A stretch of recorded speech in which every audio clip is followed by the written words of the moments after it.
Dear children, welcome to all of you in English class.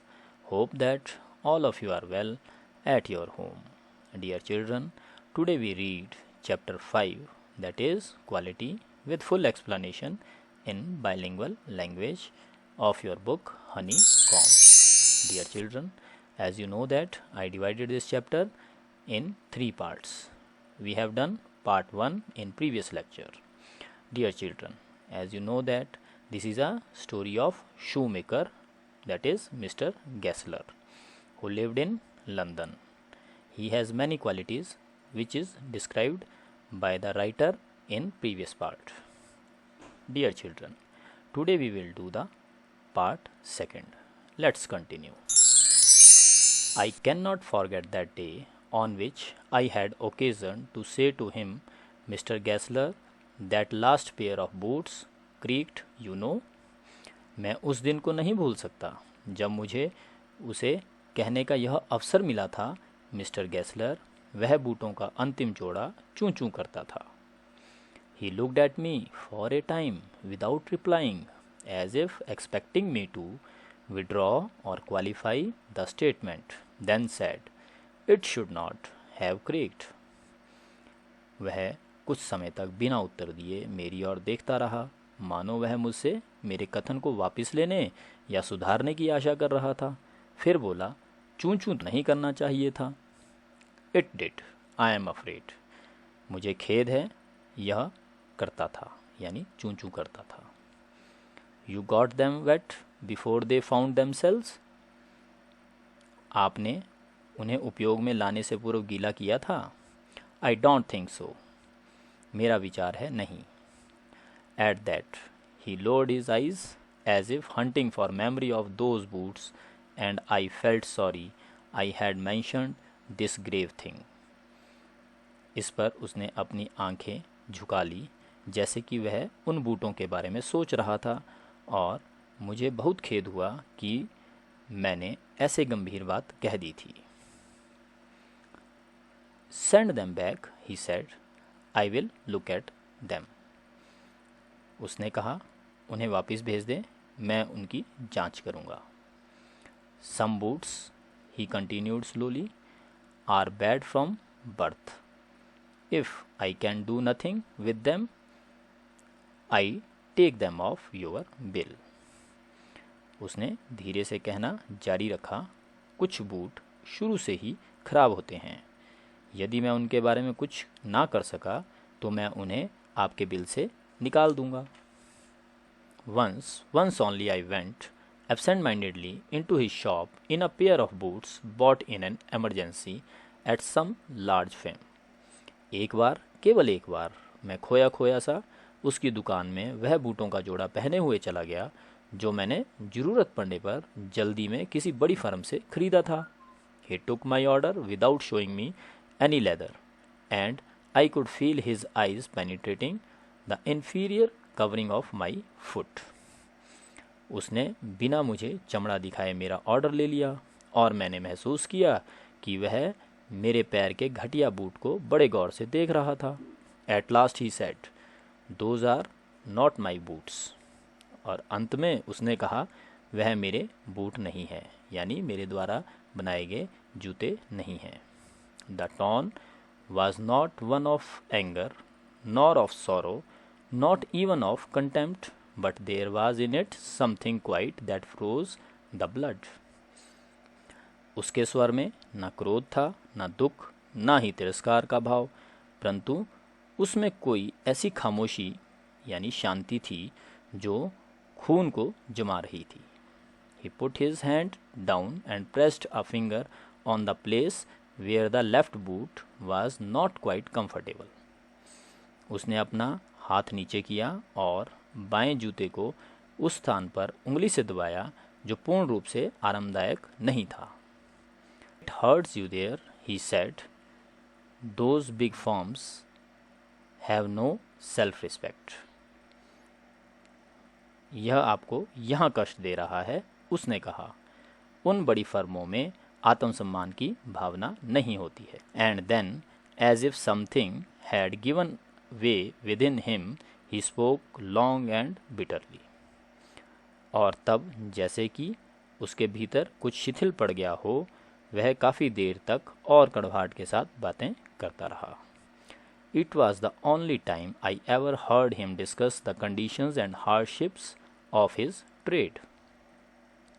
यही केवल मात्र वह समय था जब मैंने उसे अपने व्यवसाय की स्थितियों और कठिनाइयों पर बोलते हुए सुना। They get it all, he said. They get it by advertisement, not by work. उसने कहा, वे यह सब कुछ प्राप्त करते हैं, वे इसे काम से नहीं विज्ञापन के माध्यम से प्राप्त करते हैं। They take it away from us who love our boots. वे इसे हमसे, हम जो अपने बूटों से प्यार करते हैं, छीन लेते हैं। It comes to this, presently I have no work. Every year it get less. इसका परिणाम यह है, इस समय मेरे पास कोई काम नहीं है, हर वर्ष यह काम कम होता जा रहा है। You will see. आप देखेंगे। And looking at his lined face, I saw things I had never noticed before, bitter things and bitter struggle, and what a lot of grey hairs there seemed suddenly in his red beard. और उसके रेखाओं वाले चेहरे की ओर झांकते हुए मैंने वे चीज़ें देखी जिन्हें मैंने पहले कभी ध्यान से नहीं देखा था, कड़वाहटपूर्ण चीज़ें और कड़वाहटपूर्ण संघर्ष, और उसकी लाल दाढ़ी में अकस्मात कितने भूरे बाल दिखाई देने लग पड़े थे। As best I could, I explained the circumstances of those ill-omened boots. मैंने उन बेकार बूटों की परिस्थितियों के बारे में जितना अच्छी प्रकार से बता सकता था बताया। But his face and voice made so deep an impression that during the next few minutes I ordered many pairs. परंतु उसके चेहरे और उसकी आवाज़ ने मेरे ऊपर इतना गहरा प्रभाव डाला कि अगले चंद मिनटों में मैंने कई जोड़ों के लिए ऑर्डर दे डाला। They lasted longer than ever. वे पहले से भी अधिक अच्छी तरह से चले। And I was not able to go to him for nearly 2 years. और मैं अगले लगभग 2 सालों तक उसके पास ना जा सका। It was many months before my next visit to his shop. अगली बार मैं उसकी दुकान पर कई महीनों बाद गया। This time it appeared to be his elder brother, handling a piece of leather. उस समय वह अपने बड़े भाई की तरह चमड़े के टुकड़े को हाथ में लिए हुए प्रतीत हो रहा था। Well Mister Gessler, I said, how are you? अच्छा मिस्टर गैसलर, मैंने कहा, आप कैसे हैं? He came close and peered at me. वह मेरे पास आया और मेरी ओर ध्यान से देखा. I am pretty well, he said slowly, but my elder brother is dead. मैं बिल्कुल ठीक हूँ, उसने धीरे से कहा, परंतु मेरे बड़ा भाई मर चुका है. And I saw that it was Indeed himself, but how aged and when. और मैंने देखा वह वास्तव में वही था, परंतु कितना बूढ़ा और कमज़ोर. And never before had I heard him mention his brother. और इससे पूर्व मैंने कभी भी उसे अपने भाई के जिक्र करते हुए नहीं सुना था. Much shout I murmured, oh I am sorry. मुझे यह सुनकर दुख हुआ और मैं बड़बड़ाया, ओह मुझे बहुत खेद है. Yes he answered, he was a good man, he made a good boot. हाँ, उसने उत्तर दिया, वह नेक इंसान था, वह अच्छे बूट बनाता था. बट ही इज़ डेड, परंतु वह मर चुका है. And he touched the top of his head where the hair had suddenly gone as thin as it had been on that of his poor brother to indicate, I suppose, the cause of his death. और उसने अपने सिर का ऊपर का भाग छुआ जहाँ अचानक बाल इतने बिरले हो गए थे जितने कि उसके गरीब भाई के थे. मुझे लगा ऐसा उसने उसकी मौत के कारण का संकेत करने के लिए किया था.